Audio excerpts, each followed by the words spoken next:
A ver, salir que estoy grabando. Por favor, me confirman si es así. Ya Sí. es. Salió el avisito que dice Sí, ya salió. ha empezado a grabar. Perfecto. Muchas gracias, presidente. El contexto de esta entrevista es básicamente las elecciones presidenciales. Quisiéramos hacerle unas preguntas respecto de lo que se nos viene a nosotros como país y lo que va Pero yo le había dicho a Laura, Señor, yo en este momento no estoy hablando de elecciones presidenciales. Lo único que he hecho es refutar algunas tesis de Gustavo Petro, pero perfecto. no estoy hablando de elecciones presidenciales. Laura lo sabe, entonces por eso con inmenso respeto por ustedes quiero hacer esa advertencia. Yo he venido escribiendo en los últimos días 3 temas: la sentencia a Nicaragua, una política de tierras refutando a Gustavo Petro, y el tema de una política de juventud. Pero de elecciones presidenciales no he estado hablando desde que terminó la elección del Congreso, campaña en la cual estuve 45 días repartiendo volantes en las calles. Yo ya no he estado hablando del tema de candidatos. Perfecto, perfecto. ¿Le parecería bien si hablamos de algunas propuestas de las elecciones en general? Pueden estar circunscritas a los temas que usted nos ha mencionado. Sí, no, cualquier tema, pero esto se los digo amablemente, respetuosamente. Y yo lo he explicado mucho, que yo he asumido una actitud totalmente prudente por 2 razones: esta injusta afectación de mi reputación, y como le dije por allá a una cadena radial, el gobierno nuestro no se ha hecho querer suficientemente de la ciudadanía colombiana. Perfecto, muy válido, presidente. Entonces, así lo haremos y centraremos entonces este espacio en esos aspectos. No sé si Juan Pablo quieras comenzar con alguna pregunta. Bueno, sí, presidente, pues reiterando el saludo de Isabela, pues muchas gracias por darle este espacio a Foro Javeriano, el periódico de la Facultad de Derecho de la Universidad Javeriana. Bueno, ahora que usted hace mención, pues digamos, sobre las eh, propuestas de Gustavo Petro, una de las más controversiales ha sido el tema del sistema de pilares sobre las pensiones. Digamos, teniendo en cuenta que usted en su época fue promotor, pues, de la Ley 100.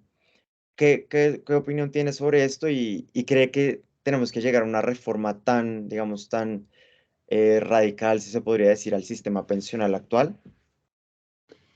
Gustavo Petro ha dado tumbos en eso. Uno no sabe si quiere un sistema de pilares o si va a estatizar. Se emocionó mucho con el tema a raíz de la elección del presidente Boric en Chile. Anoche me informaba yo, preparándome para esta entrevista, que el 80% de los chilenos no quieren, según las encuestas, que acaben con los fondos de pensiones ni que el Estado tome el dinero. Y han pedido que la constituyente chilena apruebe una norma que se llamaría la inapropiabilidad estatal de los fondos de pensiones. Y la constituyente no ha querido aprobar eso. Permítanme hacer una diferencia entre las pensiones de Chile y las de Colombia. En Chile no hay sino un sistema, el de los fondos. En Colombia está Colpensiones, correspondió al gobierno que presidí Quebra construir a Colpensiones, crearla, y el sistema de los fondos. Segunda diferencia: en Chile toda la cotización la paga el trabajador. En Colombia la mayor parte la paga el empleador. Tercera diferencia: en Colombia hay garantía de pensión mínima, en Chile no la hay. Entonces, el dinero, ¿cuál es la experiencia en los países que han sacado el dinero de los fondos? Argentina. Argentina, el gobierno se apropió de $60.000 millones de los fondos de pensiones. ¿Le siguen pagando a los pensionados? Sí, pero ya no tienen las reservas. Al no tener las reservas, ¿con qué se ha financiado el gobierno argentino? Muchas veces con emisión. Y por eso en ese país vemos una inflación recurrente muy alta, en los últimos tiempos del 50, 60.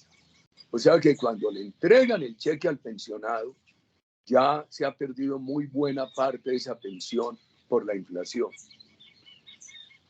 Nosotros creemos que tener 80.000 millones de dólares que aproximadamente tienen los fondos de pensiones de Colombia hoy es una gran garantía para el trabajador. Ese dinero es de propiedad de los trabajadores, queridos amigos.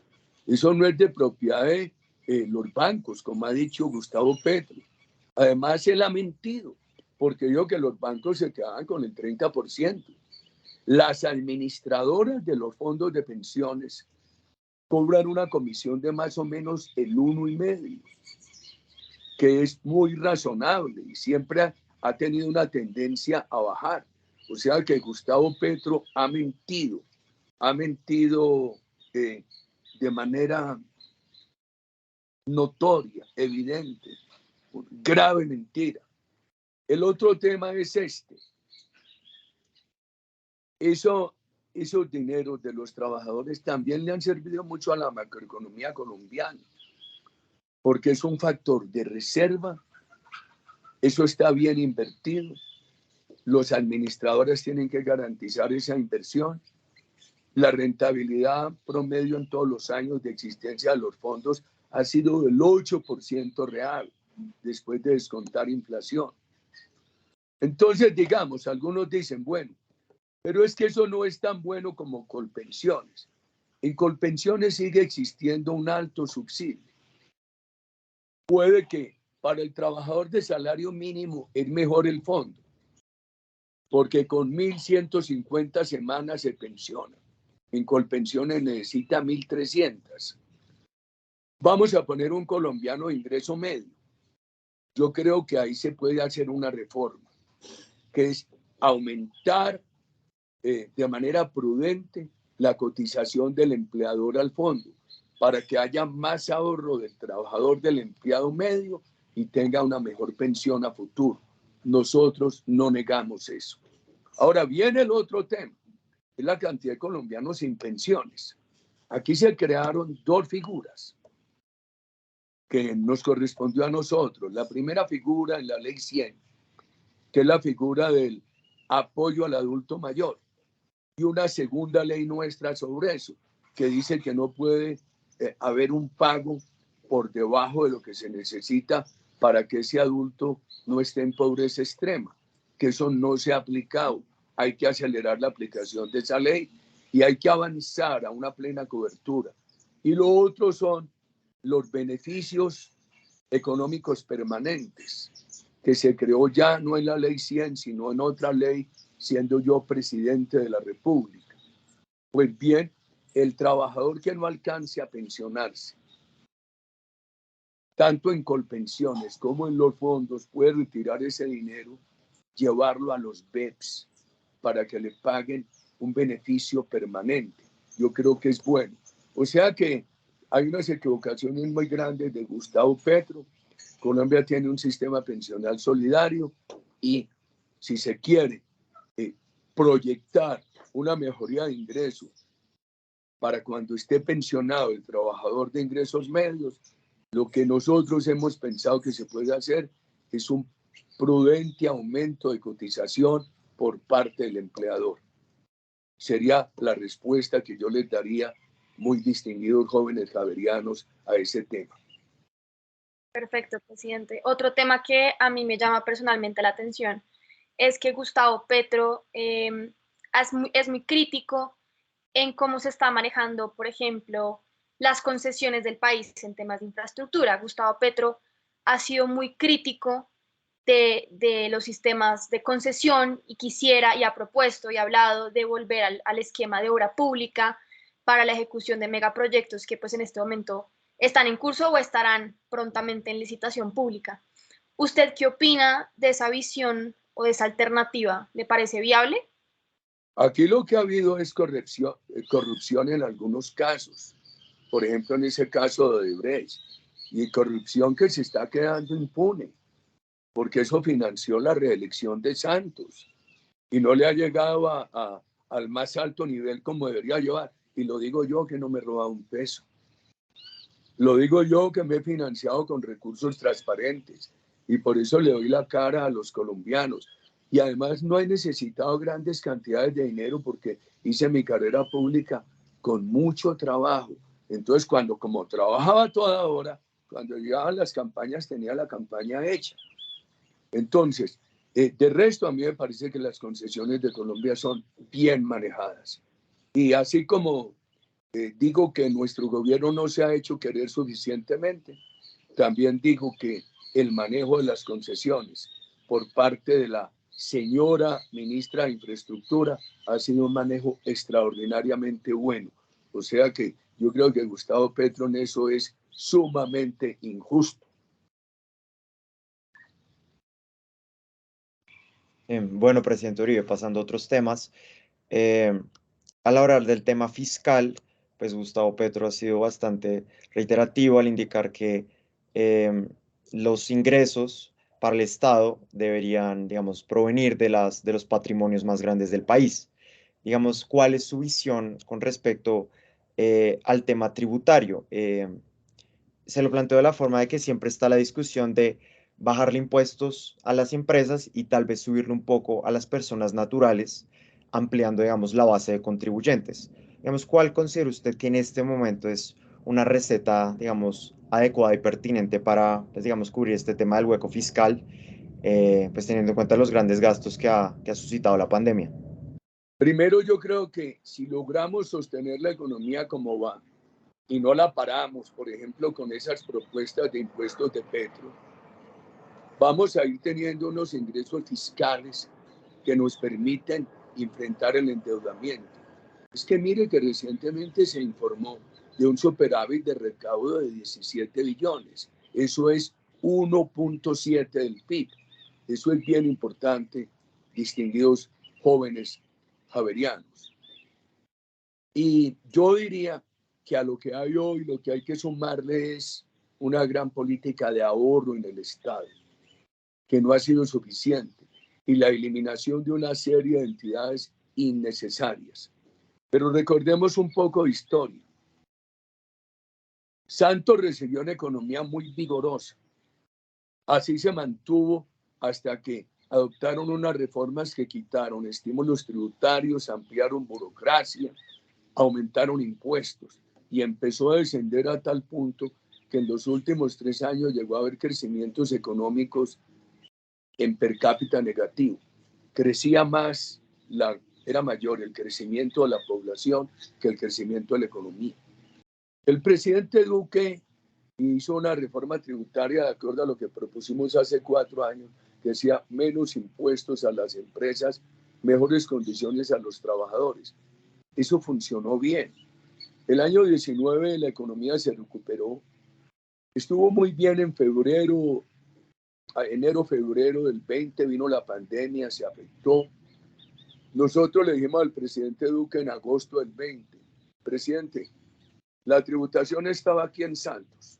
Usted la bajó aquí, súbala a un tricito para poder ampliar las coberturas sociales de pandemia. El gobierno dijo que no.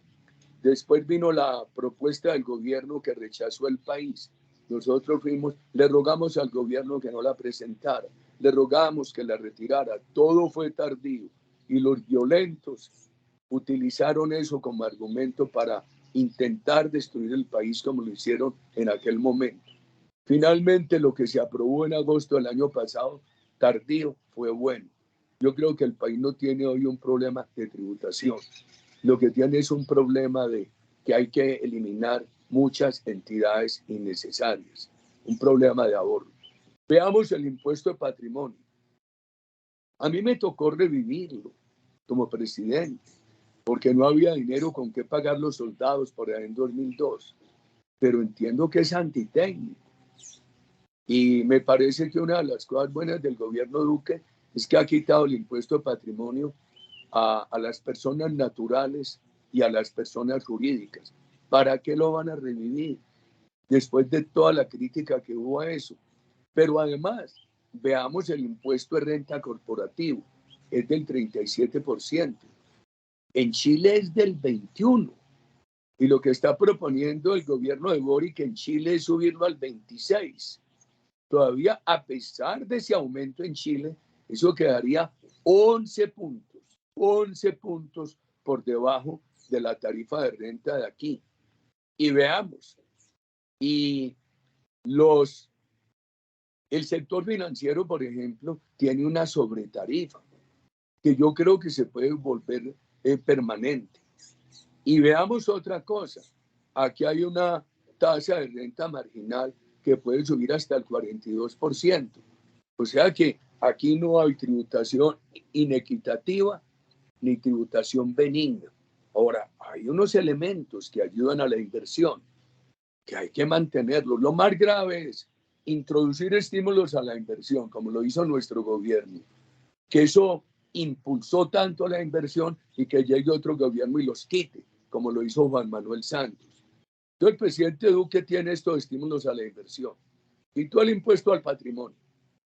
Devuelven el IVA a la adquisición de bienes de capital.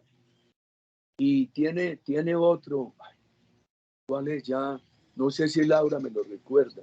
Son tres bien importantes que yo he venido señalando. Entonces, ¿para qué van a quitar esos estímulos? ¿Para qué van a revivir el impuesto al patrimonio? Y hay una cosa, por ejemplo, el que habla tanto de la tierra. Yo publiqué ayer una tabla tomada del Instituto Agustín Codazzi. Ustedes saben cuánto valía el avalúo rural de Colombia en el 2002, cuando en el primer año de mi gobierno, 32 billones. En 2020 valía 197 billones. O sea que hay unos crecimientos muy elevados de los avalúos catastrales. Gustavo Petro enreda y le miente al país, sobre estos temas. Argentina, por ejemplo, tiene totalmente desmotivada la inversión, porque siguen con unos impuestos altísimos, pero altísimos. Aquí ocurrió eso con Santos, un gobierno pro empresa privada. ¿Qué tal con un gobierno que genera pánico de Gustavo Petro y con todas esas propuestas de incrementos impositivos? Laura, ayúdame, yo había señalado 3 estímulos del gobierno Duque a la inversión. Uno, que quitaron el impuesto de patrimonio. 2, la devolución del IVA. Ya sé el tercero, bien importante, el ICA, que no se me olvide. Los colombianos se quejan mucho del ICA, el impuesto de industria y comercio, porque si usted tiene un almacén en Bogotá y vende 100 pesos, el ICA lo tiene que pagar sobre esos 100 pesos, no sobre su renta, sino sobre el valor bruto de la factura. Bien, ¿qué hizo el gobierno Duque? El gobierno Duque dice, el 50% que usted le pague a Bogotá de ICA o a cualquier ciudad, usted lo puede restar del impuesto que le liquide la nación. Entonces la nación le dice, mire, joven Juan Pablo, usted me debe 200 pesos, pero como usted le pagó 100 a Bogotá, usted ya no le pagará a la nación 200, sino 150.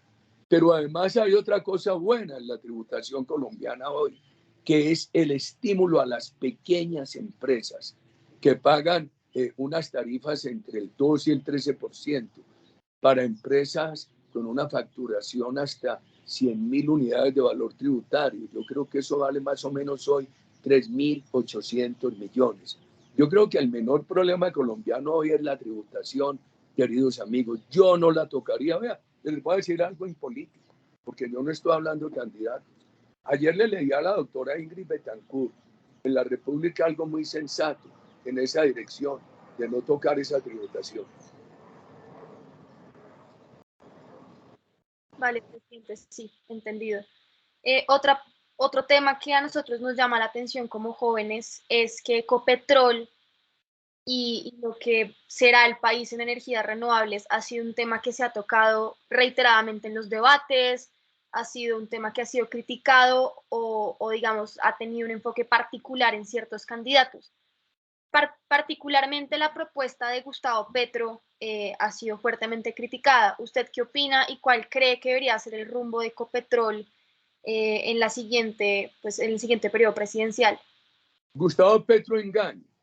Un día habla de expropiar y apenas las encuestas lo castigan y aparece el país lleno de temor. Dice que democratizar. Un día dice estatizar los fondos de pensiones y apenas le reacciona el país se acomoda y dice que no, que crear el sistema de niveles. Y en eso de energía. Aquí hay dos posibilidades. Nadie está en contra de la energía renovable. A mí me tocó crear los incentivos tributarios para que se instalaran los primeros molinos de energía eólica en La Guajira, el Parque Jepirachi. Y creamos todo ese estímulo a la energía biológica. Y se instaló y creció bastante en ese gobierno nuestro todo lo que es el alcohol carburante y el biodiesel. El alcohol de caña para revolverle al petróleo y el diésel de palma africana para revolverle al diésel fósil. El gobierno Duque ha avanzado mucho en energía solar y en energía eólica. Hay que reconocer, pero mucho. Pero al mismo tiempo ha cuidado bien a Ecopetrol y han avanzado en el tema de gas y en el tema de petróleo. Esta mañana leía yo en Economist un artículo que va a hacer Estados Unidos con ese problema energético que ahora se le aumenta por lo de Rusia. ¿Y qué va a hacer Europa si cierran el gasoducto que proviene de Rusia? Entonces, el mundo donde más se habla de medio ambiente, y está bien, no quieren perder el petróleo ni el gas. Entre otras cosas porque el petróleo puede acabarse como combustible, pero hay unos usos, por ejemplo, que no hay manera de sustituirlos hoy. Por ejemplo, en materiales de construcción, en tuberías, inclusive se está evolucionando, vamos a llegar a ver no solamente tuberías, sino columnas y vigas, estructuras de capacidad muy importante de carga derivadas del petróleo.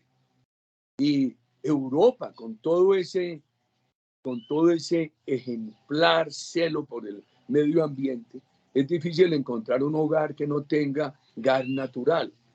Y entonces Petro proponiendo aquí que nos quedemos sin petróleo y sin gas. A mí me parece que Duque ha hecho bien.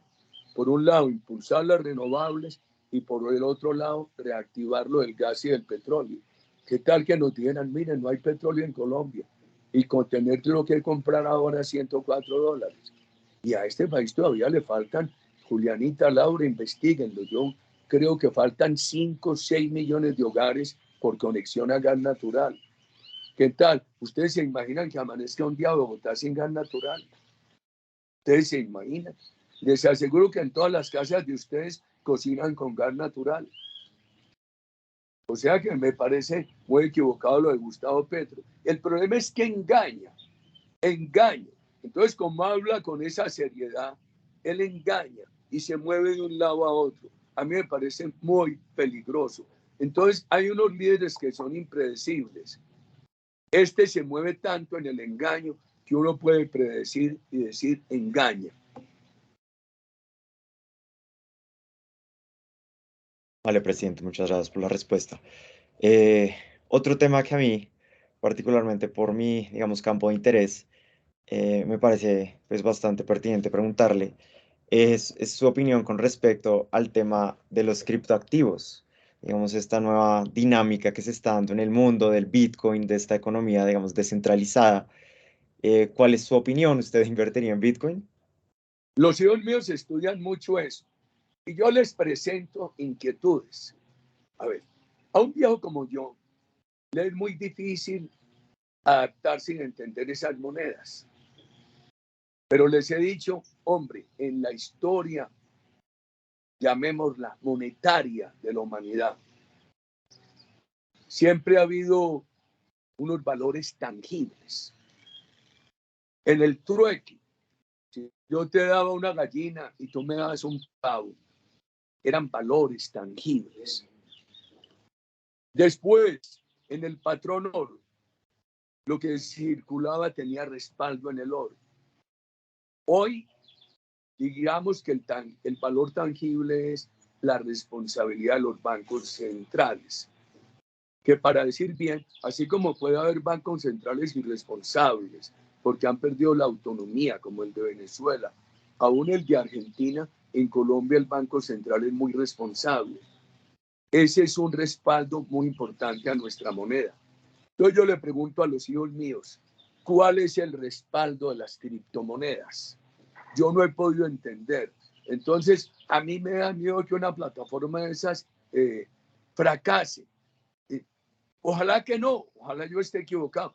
Yo no es mi última palabra, son dudas. Yo siempre pregunto, ¿cómo se evitará que una plataforma de esa fracase, queridos amigos? Entonces, eso es lo que yo pienso, no se basen en lo mío, son simplemente dudas que les pongo a quienes están interesados en esas monedas. Pero, presidente, son dudas muy válidas y creo que nosotros como jóvenes que estamos aprendiendo el tema también las tenemos por nuestro lado. Entonces es muy interesante ese tema. Presidente, me gustaría cambiar un poco el tema respecto de temas de equidad de género. Sé que Gustavo Petro propuso crear el Ministerio de la Igualdad en caso de que él termine elegido como presidente. ¿Usted cree que esta propuesta vale la pena? Mire, yo no creo en la burocracia, en seguir ampliando burocracia. Este país está muy burocratizado. Hay que tener menos estado burocrático, ahorrar dinero y llevarlo al estado social. Es mejor gastar en educación, gastar en capital de riesgo, capital semilla para el emprendimiento de los jóvenes que en ministerios. Por ejemplo, en mi caso, para trabajar por la igualdad de la mujer, yo no necesito ministerios. Yo siempre he creído en eso.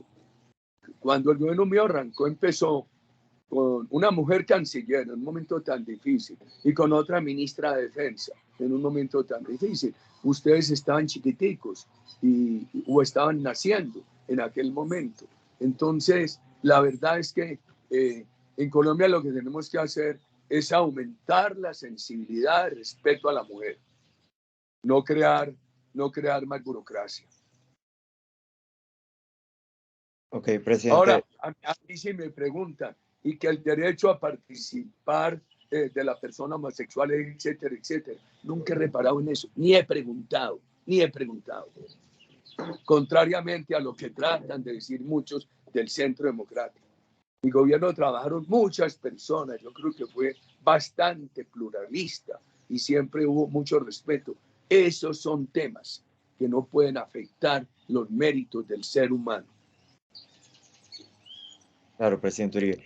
Digamos, en la misma línea del tema de la mujer, digamos, usted, independientemente de la inclinación, digamos, política de las mujeres en general, ¿cuál considera que son las tres, digamos, máximas exponentes, digamos, de la mujer en la política hoy en día, en la política colombiana?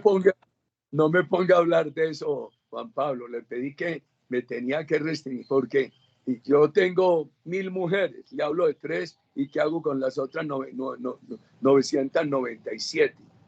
Le voy a hacer un símil con los protocolos.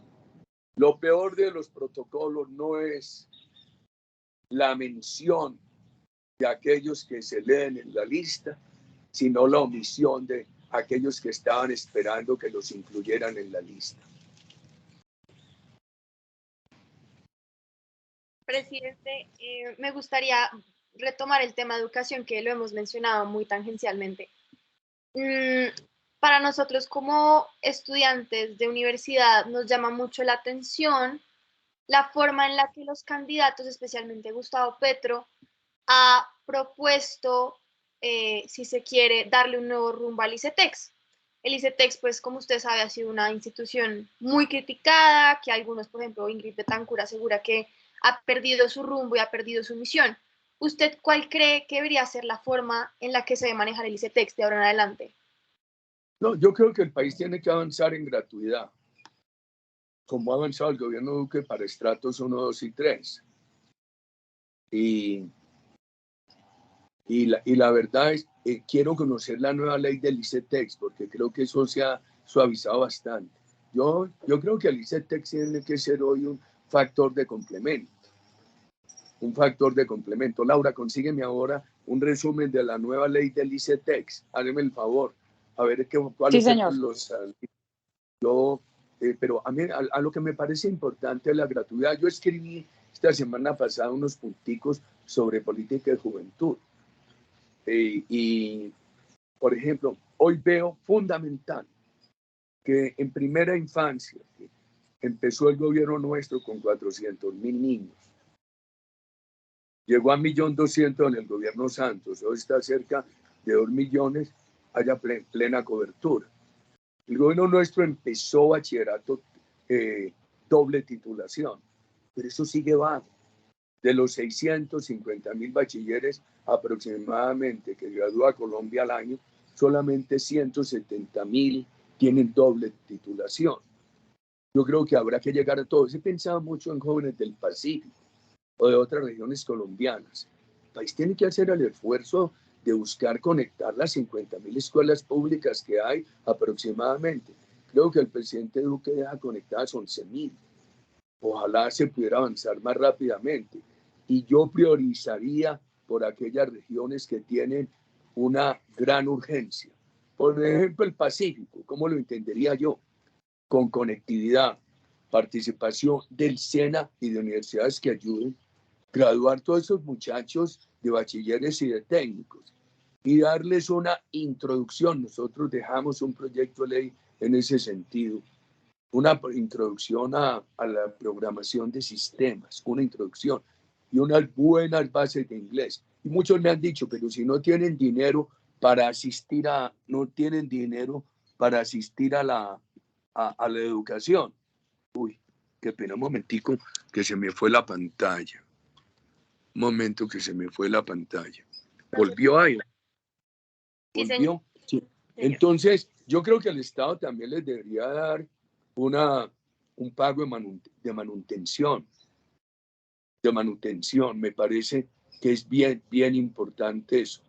Un estipendio para que puedan asistir. Y creo que lo más importante también es, en un país democrático uno no puede decirle a alguien, mira, no estudies derecho, estudié ingeniería. Pero uno sí puede darle una indicación al estudiante, al padre de familia, de cómo le está yendo a los egresados abogados y a los egresados ingenieros. ¿Cómo hacerlo? El gobierno nuestro creó una cosa que se llamaba el Observatorio de Oportunidades Profesionales de los Egresados.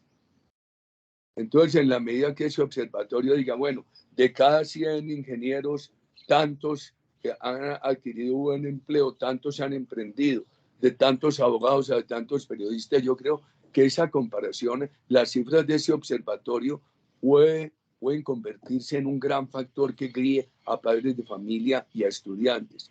Y en lo que creo yo muchísimo es en el emprendimiento.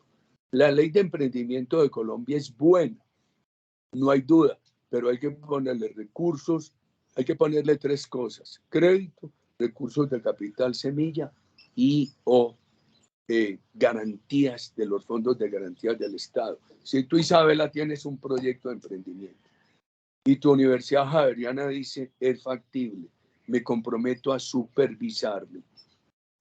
Que tengas por lo menos una garantía, los fondos de garantías del Estado para conseguir un capital semilla o un crédito y que el Estado ayude a eso. Yo creo que hoy hay un gran faltante en Colombia en esa materia. Presidente, pasando al panorama internacional, ¿usted en qué cree que va a terminar el conflicto entre Rusia y Ucrania? ¿Cuáles son sus proyecciones tal vez en el corto y mediano plazo? ¿Qué podemos esperar? ¿Cuál es su análisis? Hombre, muy, muy grave. Ayer están diciendo los medios de la presencia de los secretarios de Estado y de Defensa de Estados Unidos en Kiev, como le dicen ahora, en la capital ucraniana. Muy grave, porque 5 millones de desplazados ucranianos. Toda esa destrucción, especialmente el este de Ucrania, ese dolor de las familias. Yo creo que ahí no hay un caso político, sino un caso humanitario, y como tal lo tendría que ver el mundo. Por eso fue muy desconcertante la respuesta de Gustavo Petro. Predecir qué va a pasar, no sé, hombre. Vamos a ver si Macron, con la elección fresca de ayer, cómo puede ayudar en eso. Y el canciller alemán, ¿cómo es que se llama? Olaf, no sé cómo se pronuncia. El canciller alemán ha estado muy cauto, no sé cómo lograrán disuadir a Putin para que pare esa invasión, que es un problema humanitario, fuera de todas las derivaciones económicas para la humanidad. Teníamos bien caros los alimentos, los fertilizantes, los agroquímicos, y esos países son productores de fertilizantes, de los primeros en el mundo, si no los primeros. Muy, muy difícil esto, el del humanitario, y con unas derivaciones económicas para el resto del planeta. Presidente, ya que estamos trasladándonos hacia el ámbito internacional, yo quisiera preguntarle sobre el fallo reciente de la Corte Internacional de Justicia de Nicaragua, Colombia. Yo personalmente sigo mucho el caso y pues tengo entendido que es un conflicto que lleva pues muchísimos años, sobre todo pues que es un litigio que se demoró casi 10 años ante la Corte Internacional de Justicia y que por supuesto no fue un fallo favorable para Colombia esta vez. Usted, primero quiero saber qué opina del fallo y dos, qué ve para... Señor. Laura, tú le mandaste a Isabela lo que yo escribí el día del fallo. No, presidente, pero ya se lo mando. Ese se publicó en todas sus redes, pero ya te lo mando, Isabela. Pero sigue Isabela. Perfecto, yo lo leo y le comento, presidente. Además, quería saber qué retos ve usted respecto a la implementación del fallo, o sea, qué retos le ve usted, porque el fallo ya está, pero pues obviamente el fallo tendrá que cumplirse. ¿Qué obstáculos o qué retos ve que pueden presentarse en el incumplimiento del fallo como tal?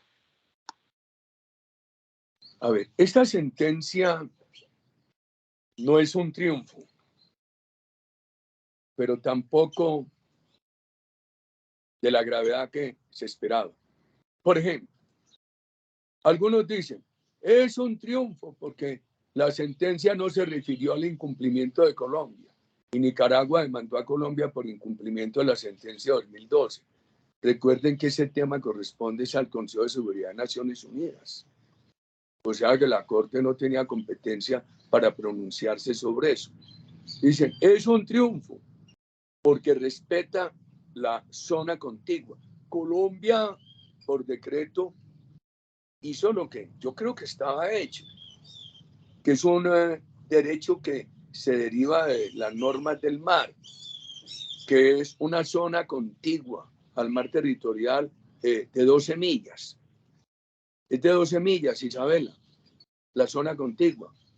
Si mal no recuerdo, sí, señor. Muy bien. Entonces, la Corte respetó eso, que Nicaragua lo demandó. Pero ahí viene el pero. La zona contigua da unos derechos de vigilancia en las aguas. Pero hay, de acuerdo con la sentencia del 2012, y esta sentencia lo confirma, habría unos derechos de plataforma económica exclusiva de Nicaragua.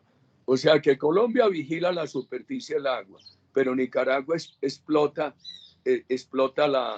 la superficie submarina. Es grave eso, es grave. Entonces dice, bueno, no se prohibió la navegación. Colombia nunca la ha prohibido. Pero si nos tienen restringida la navegación militar, que hay que mantenerla. Entonces se derogó un decreto de unas líneas de base que había sacado Nicaragua adelante. Pero eso está ya en la costa nicaragüense, que Colombia la cedió formalmente desde el tratado Guerra Bárcenas, etc. Yo hice una cosa de bastantes puntos el mismo día de la sentencia, pero también agregué lo siguiente. Repetí por qué dije yo que la sentencia de 2012 era ilegal. Yo creo que desconoció el principio de equidad. Colombia había cumplido con ese principio porque Colombia había reconocido las Islas Maíz a Nicaragua, que eran de Colombia. Y a mí me parece que era equitativo, porque eso está besando la costa nicaragüense. Si Colombia no hace el reconocimiento, Nicaragua era un país prácticamente que besaba la ola del Atlántico, pero no tenía nada en el Atlántico. Era un país confinado al Pacífico. También violaron los derechos de los pescadores. Ahora la sentencia dice que los pescadores artesanales tienen derecho, pero hay que poner el pero no lo reconoce como derechos históricos. Yo no he podido precisar bien cuáles son los requisitos hoy para decir que son derechos históricos. Hago una especie de símil con el derecho natural, que es un derecho que se reconoce anterior a la legislación, al derecho positivo. También dije que es ilegal esa sentencia porque rompió un archipiélago histórico, que es el archipiélago de San Andrés, Providencia, Santa Catalina, Los Cayos e Islotes. También dije que es ilegal porque esa sentencia desconoció el uti possidetis iuris, que fue el sistema de linderos entre los países que dictó el Libertador en 1810 para que los países que se estaban independizando supieran cuáles eran sus límites. Violó también un tema que Colombia ha tenido sobre ese archipiélago, una posesión histórica, pacífica e ininterrumpida. Entonces yo digo, porque aquí han dicho, la sentencia del 2012 es inaplicable. Yo digo, además, es ilegal. Han dicho es inaplicable porque la Constitución colombiana define como límite el mediano 82. Yo digo, también es ilegal. Y le voy a dar otro elemento de ilegalidad. Yo creo que puse bastante, de aquello que escribí en el 2012, puse bastante en este escrito, que es el tema del meridiano 82. Entonces la Corte en aquello de 2007, cuando nos lo reconoció la soberanía sobre las islas, dijo que el meridiano 82 no era límite de aguas y que el Tratado de Guerra-Bárcena no había limitado las aguas. Yo discrepo de eso, yo creo que sí las limitó por lo siguiente. En ese momento no había Convención del Mar, ni había normas internacionales, tratados internacionales que dijeran cómo era la división de aguas. Entonces hay que entender que ante ese vacío era válido lo que definieron Colombia y Nicaragua, que fue definir el meridiano 82, que habría que entenderlo como la línea imaginaria que sirve de límite de espacio aéreo, de límite de superficie de aguas y de límite de plataforma submarina. Entonces digo que sí, pero que además no se ajustaba al derecho consuetudinario, a la costumbre. Yo creo que se podía crear costumbre. Decir que ese meridiano 82 fue un límite integral no viola normas jurídicas positivas ni costumbres. Entonces, ¿cómo se desconoció? Yo lo que creo de manera de conclusión, Isabela, es que Colombia no puede entregar 1 milímetro del mar, que hay que mantenerse en la inaplicabilidad, yo agregaría en la ilegalidad de la sentencia. Y algunos me han criticado que porque yo no denuncié, no retiré a Colombia del Pacto de Bogotá, es verdad. Pero le voy a decir lo siguiente. Cuando yo llegué, ya se había presentado la demanda para retirar a Colombia del Pacto de Bogotá, que en buena hora la habían retirado a la Corte de la Haya. Por eso no perdimos el territorio de San Andrés. Para retirarle el Pacto de Bogotá tendría que ser 1 año antes de presentar la demanda. Yo no tenía tiempo. ¿Por qué no la retiré después? Hombre, por lo siguiente, y lo confieso, uno tiene que confesar todo, porque todos los gobiernos de Colombia y la Comisión Asesora de Relaciones Exteriores decían, ¿cómo nos vamos a retirar del Pacto de Bogotá si este es un país de leyes? Y ese pacto se negoció y se firmó en Bogotá. El gobierno Santos Después retiró a Colombia en 2013. Algunos dicen que lo hizo tardíamente. A mí me pareció bien. Por supuesto, si se hubiera hecho más temprano, y yo no lo hice. Ya expliqué por qué. Y fue lo que me recomendaron los abogados, la comisión asesora, la tradición de los gobiernos. Si se hubiera hecho más temprano, no se hubiera evitado la demanda de 2001, pero sí habríamos evitado demandas como la que está pendiente, donde Nicaragua ha pedido una delimitación de una plataforma continental submarina extendida, que prácticamente traería la plataforma de Nicaragua, si eso se llegara a aceptar, casi hasta un sitio enfrente de Cartagena. Por eso, muy importante hablar este tema con una persona como tú que lo ha estudiado bastante, Laura. No me dejes asistir a una entrevista tan importante como esta sin mandar primero las cositas que han ido escribiendo. Sí, sí, señor presidente, ya le mandé eso y también política de juventud y la de tierras. Vale, presidente, continuando con un tema que a mí me llama la atención.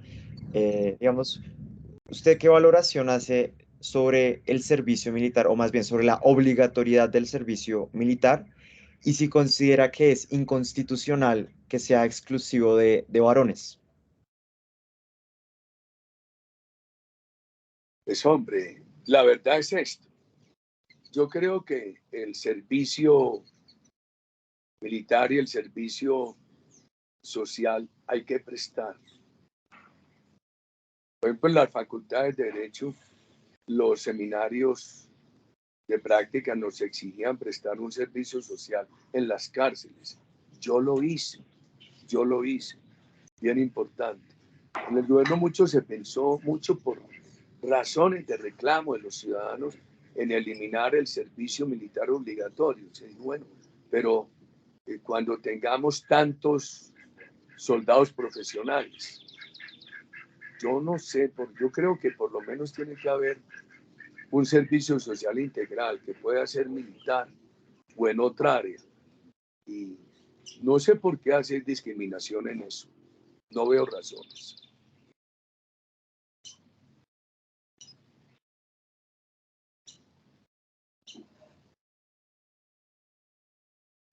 Presidente, antes de irnos, y yo pues que no he participado, porque yo no pertenezco a Foro Javeriano, si hay unas preguntas que querían hacerle y pues me atrevo yo a preguntárselas, y es, primero, ¿cuál es su caballo favorito?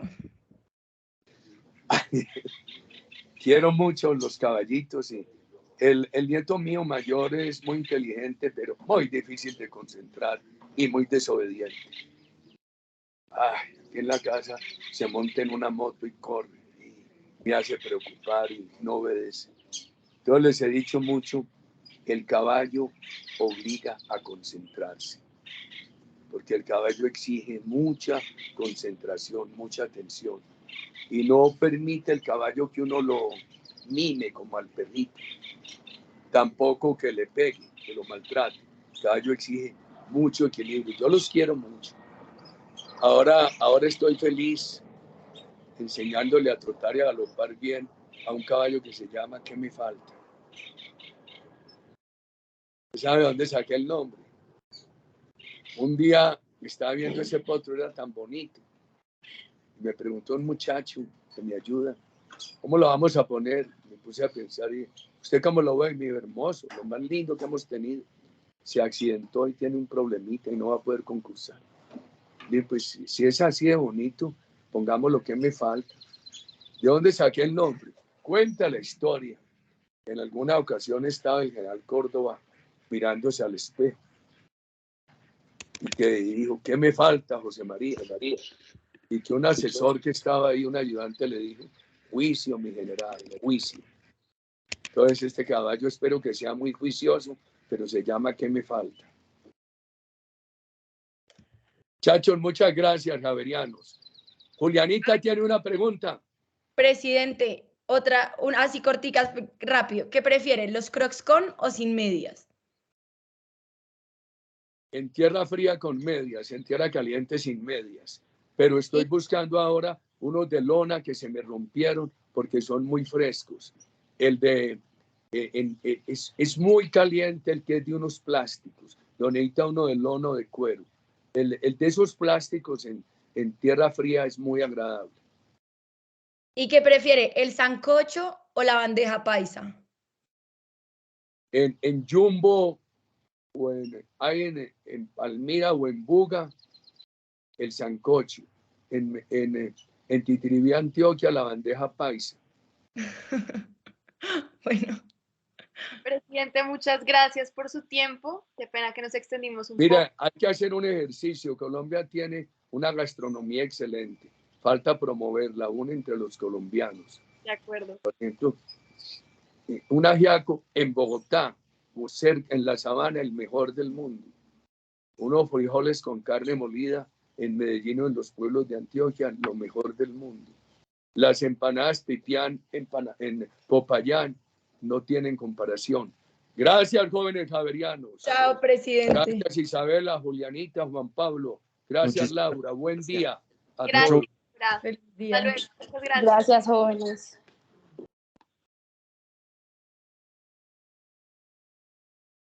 Bueno, pues oigan, le salió súper, felicitaciones. Gracias, jóvenes.